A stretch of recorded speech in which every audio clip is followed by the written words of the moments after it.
வணக்கம் வணக்கம் வணக்கம்.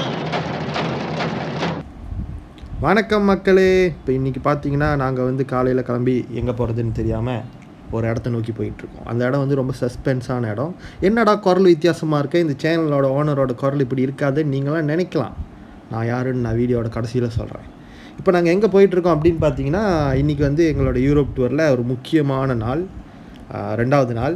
இந்த டூரை பற்றி பேசக்கூடிய ஒரே ஆள் நான் தான் நினைக்கிறேன் எங்கள் குடும்பத்தில். அதனால இதில் வந்து வலுக்கட்டாயமாக கேட்டனால நான் பேச வந்திருக்கேன்.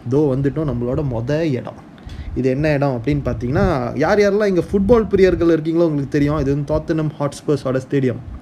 யூரோப்லேயே மிகவும் நவீனமான புதிய ஸ்டேடியம்னா அது இதுதான்.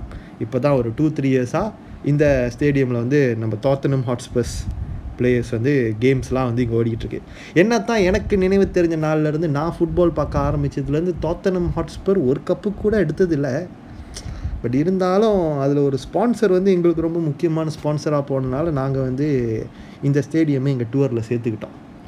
இந்த ஸ்டேடியம் பார்த்திங்கன்னா இது வந்து ஒரு வியக்கக்கூடிய நம்ம ஊரில் பார்க்காத ஒரு ஸ்டேடியம். நம்ம ஊரில் பார்த்திங்கன்னா மழை பெஞ்சால் தண்ணி ஸ்டேடியம்குள்ளே போகும். இங்கே வந்து தண்ணியெல்லாம் வெளியே வர மாதிரி செஞ்சுருக்காங்க. ஸோ இங்கே வந்து வெறும் இந்த ஸ்டேடியம் டூர் ஃபுட்பால்ஸ் மட்டும் இல்லாமல் ஸ்டேடியம் டூர், அப்புறம் வெளியே வந்து அந்த ஜம்பிங், நிறைய மற்ற ஆக்டிவிட்டீஸ் எல்லாமே வந்து வச்சுருந்தாங்க. எங்களால் ஒரே ஒரு வருத்தம் என்னென்னா, அந்த ஸ்டேடியம் உள்ளே போய் பார்க்க முடியல. ஏன்னா வந்து அண்டர் 16 ஃபுட்பால் கேம் ஓடுறதுனால அந்த ஸ்டேடியம் டூர் வந்து ஸ்டாப் ஆயிருந்துச்சு. ஆனால் நாங்கள் போன மெமரிஸ்க்காக ஏதாவது வாங்கிக்குவோமே, மெமரிஸாக கப் எடுக்காத டீமோட ஒரு சட்டையை வாங்கிக்குவோமே அப்படின்னு யோசித்து தேடி 2-3 வாட்டி படியெல்லாம் ஏறி இறங்கி நாங்கள் வந்து அந்த ஸ்டோருக்குள்ளே போனோம். பாருங்கள் இப்போ அந்த ஸ்டோர் எப்படி இருக்குது. நிறைய மெர்ச்சன்டைஸ், நம்ம வந்து ஜேசி மட்டும் தான் இருக்கும்னு நினைப்போம். ஆனால் அங்கே வந்து ஜெர்சி மட்டும் இல்லை, நிறைய டிஷர்ட்ஸ், ஃபுட்பால் சம்மந்தப்படாத விஷயங்கள், செவீனியர்ஸ், இந்த மாதிரி நிறைய விஷயம் வச்சுருந்தாங்க. நானும் என் ஆசைக்காக ஒரே ஒரு ஜெர்சியை வாங்கிக்கிட்டு எங்கள் அப்பாவுக்கும் ஒரு ஜெர்சி வாங்கி கொடுத்துட்டு அப்படியே மற்றதெல்லாம் கண்ணாலேயே வாங்கிக்கிட்டு மெமரிஸை சேர்த்து எடுத்துக்கிட்டு இந்த ஸ்டோரை விட்டு போனோம். ஸோ இப்போ வந்து இந்த ஸ்டோரில் என்னென்ன இருக்குது அப்படின்றது வந்து அப்படியே பாருங்கள் கொஞ்சம் நேரத்துக்கு.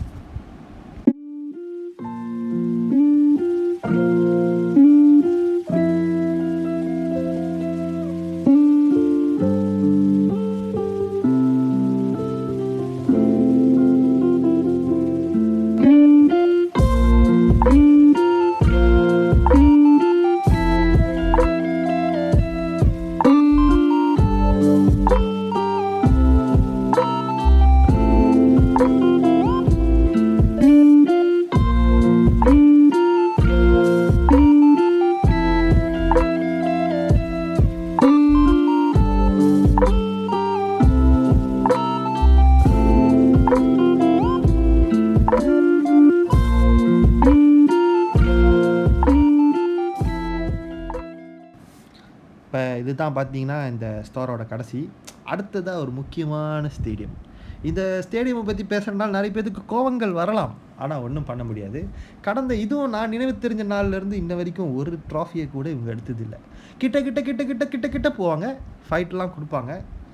ஆனால் என்ன பண்ணுறது, டாட்டனம் ஹாட்ஸ்பர் அளவுக்கு இவங்க ஸ்டேடியம் இல்லாட்டினாலும் ஏதோ பார்க்குற அளவுக்கு நாங்கள் யூரோப் போனனால இந்த ஸ்டேடியமை வந்து கண்டிப்பாக பார்த்தாகணும் அப்படின்ற ஒரு சிச்சுவேஷன்.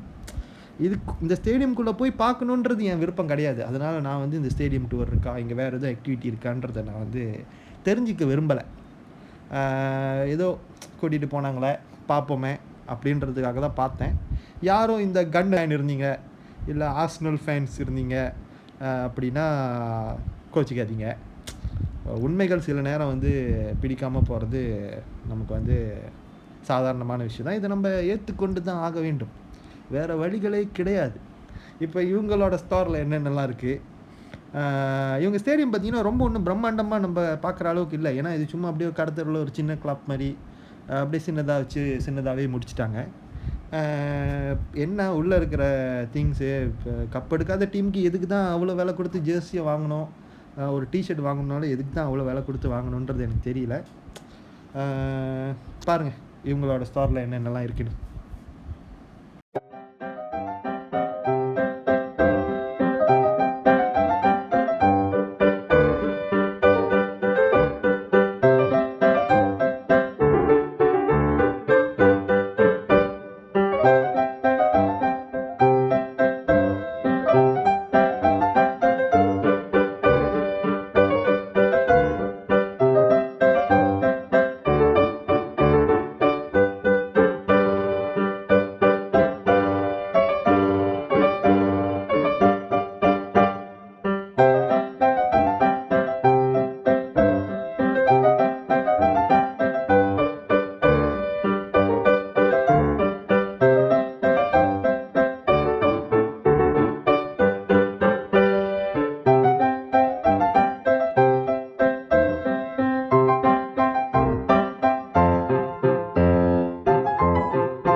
பேசுகிறதுக்கு வந்து ரொம்ப ஒன்றும் விஷயங்கள் கிடையாது.